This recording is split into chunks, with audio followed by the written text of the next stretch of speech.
Thank you to the Special Assistant to the President, Secretary Anton Lagdameo. Please be seated. The Presidential Advisor on Peace, Reconciliation, and Unity, Secretary Charlie Galvez. Presidential Communications Office Secretary Jay Ruiz. The Mindanao Development Authority Secretary, Secretary Leo Magno.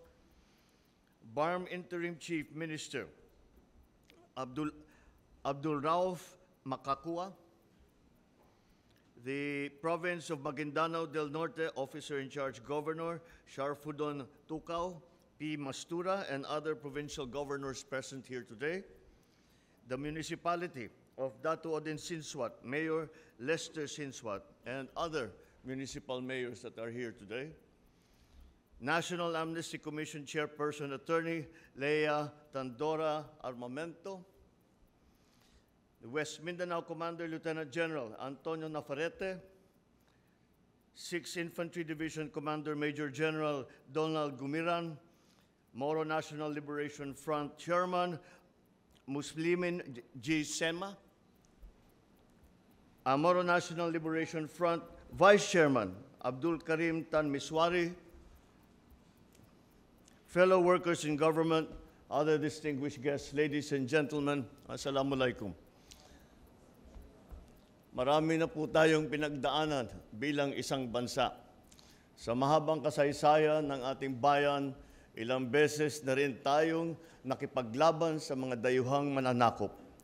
Ngunit ang isa sa pinakamalungkot na yugto sa ating kasaysayan ay ang labanan ng Pilipino laban sa kapwa Pilipino. May ilan sa ating mga kapatid, mga kapwa Pilipino, na dahil sa adhikaing pinaglalabanan, ang napilitan tahakin ang landas na taliwas sa batas na ang layunin ay sila'y protektahan at ipagtanggol. Kaya ngayong araw na ito, muli natin pinatatayunan ang mga at na mas mangingibabaw ang pagkakaisang lahi. Sa diwa ng pagkakaisa at paghilom ng bayan, ang ating pamahalaan sa pamamagitan ng National Amnesty Commission ay magsisimula ng magbibigay ng safe conduct passes sa mga dating rebelde na may kinakaharap na arrest warrant para sa mga kasong may kaugnayan sa kanilang panindigang pampolitika. Ang mga safe conduct passes na ito ay hindi lamang magbibigay ng proteksyon sa mga aplikante ng amnestiya laban sa pagka-aresto, pagkakulong at pag-uusig. Higit sa lahat, ito ay isang paanyaya sa lahat ng rebelde na ihinto ang armadong pakikibaka. Ito ay isang bagong pahina upang makapagsimula muli. Isang tabi ang pansariling interes at makiisa sa pagtataguyod sa kaunlaran ng ating bayan. Ang paglagda natin ngayon ng Memorandum Order ay patunay na handa ang inyong pamahalaan na mag-abot ng kamay sa sino mang nagnanais magbalik loob sa batas ng ating lipunan. Alam natin na marami ang nagnanais na mamuhay ng mapayapa at maayos sa batas. Ngunit ang mga kasong naisampalaban sa kanila ay nagiging balakid sa kanilang pagbabago. Marami ang may pag-aalinlangan, umuwi sa kanilang mga tahanan at patuloy na nangungulila sa kanilang mga pamilya.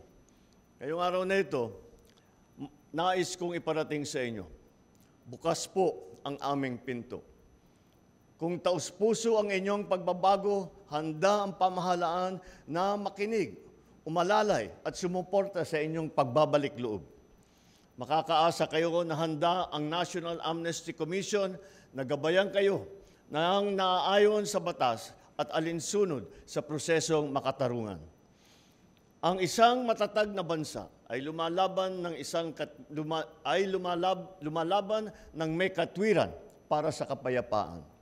Inaasahan ko ang National Amnesty Commission, ang Office of the Presidential Advisor for Peace, Reconciliation, and Unity, at ang sandatahang lakas ng Pilipinas, ang pambansang kapulisan, at ang lahat ng ahensya ng pamahalaan na patuloy ninyong gagampanan ang inyong mga tungkulin na tapat sa larangan ng adhikaing pangkapayapaan. Tiyakin natin na mga safe conduct passes na ay kikilalanin natin ng mga lahat ng otoridad.